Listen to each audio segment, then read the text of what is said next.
Indian cricket के सबसे जाने माने नामों में से एक हैं श्रेयस अय्यर। लेकिन देखिए, इनकी कहानी सिर्फ रन बनाने या रिकॉर्ड्स की नहीं है। ये कहानी है एक फाइटर के माइंडसेट की, एक ऐसी सोच जिसने उन्हें हर मुश्किल के बाद वापसी दिलाई है। तो चलिए आज इसी जबरदस्त माइंडसेट को समझने की कोशिश करते हैं।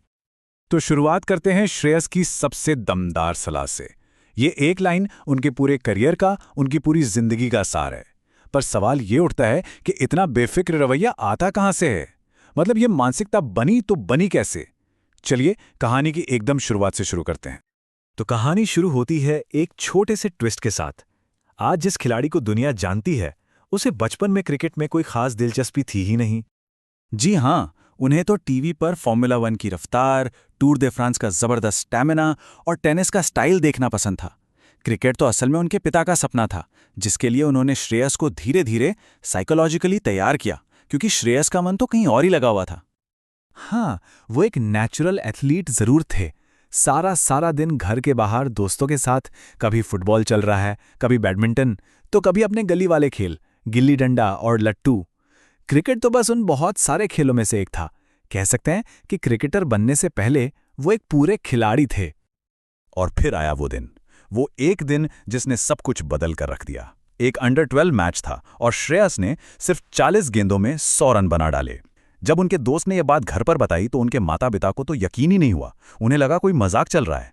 लेकिन यही वो पारी थी जिसने सबको ये दिखा दिया कि इस लड़के में कुछ तो बात है।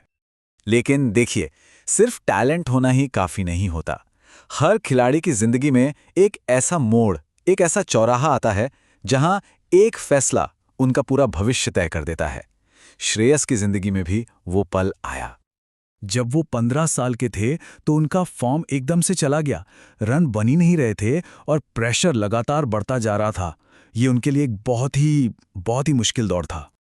और ठीक इसी वक्त उनके माता पिता ने उनके सामने एक बहुत सीधा साधा ऑप्शन रखा। बेटा, एक काम करो, क्रिकेट छोड़ दो और अपनी पढ़ाई पर ध्यान दो। शायद ये तुम्हारे बस की बात नहीं है। अब ये वो पल था जहां कोई और होता तो शायद हिम्मत हार जाता। पर श्रेयस ने अपने माता पिता से कहा, मैं क्रिकेट खेलता रहूंगा और एक दिन आपको दिखाऊंगा कि मैं इंडिया के लिए खेलूंगा। ये सिर्फ एक वादा नहीं था, ये एक ऐलान था, अपने आप से, अपने सपने से। और हाँ, उन्होंने अपना वो वादा निभाया। तो चलिए अब देखते हैं कि कैसे वो एक जिद्दी खिलाड़ी से एक कामयाब कैप्टन बने।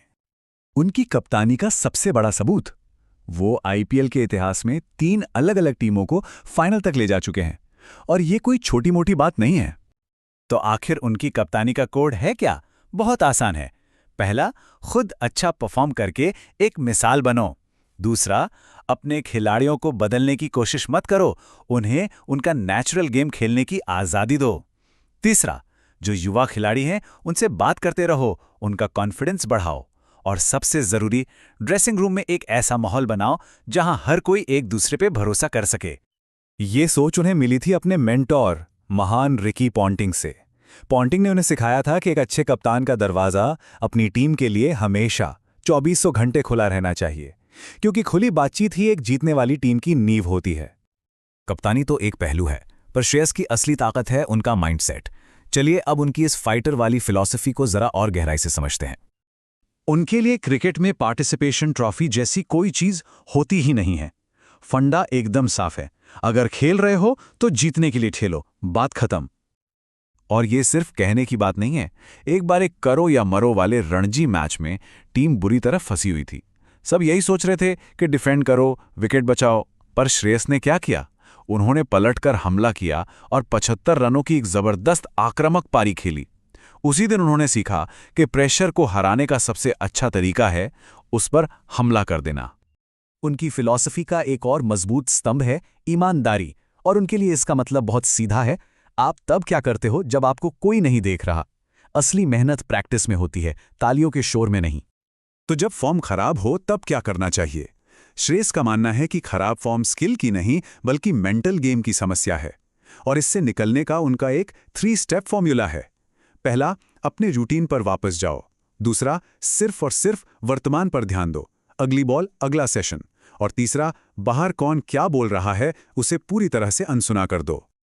तो इस पूरे सफर को देखने के बाद श्रेयस अय्यर की तरफ से हम सबके लिए आखिरी सलाह क्या है? उनकी सलाह में 4 बहुत जरूरी बातें हैं। जो भी कर रहे हैं उस प्रोसेस को एंजॉय करें। छोटे छोटे हासिल किए जा सकने वाले लक्ष्य बनाएं। एक डिसिप्लिन रूटीन को फॉलो करें और सबसे जरूरी, खुद पर यकीन कभी कम ना होने दें। लेकिन इन सब में से वो कौन सी एक आदत है, एक ऐसी सोच है जिसे छोड़ना तरक्की करने के लिए सबसे ज्यादा जरूरी है? और जवाब हमें वापस वहीं ले आता है जहां से हमने ये कहानी शुरू की थी। अब ये सिर्फ एक कोट नहीं है, ये श्रेयस अय्यर के पूरे सफर का, उनके संघर्ष का और उनकी जीत का निचोड़ है कि असली आज़ादी तब मिलती है जब इस बात से कोई फर्क पड़ना बंद हो जाए कि लोग आपके बारे में क्या सोचते हैं।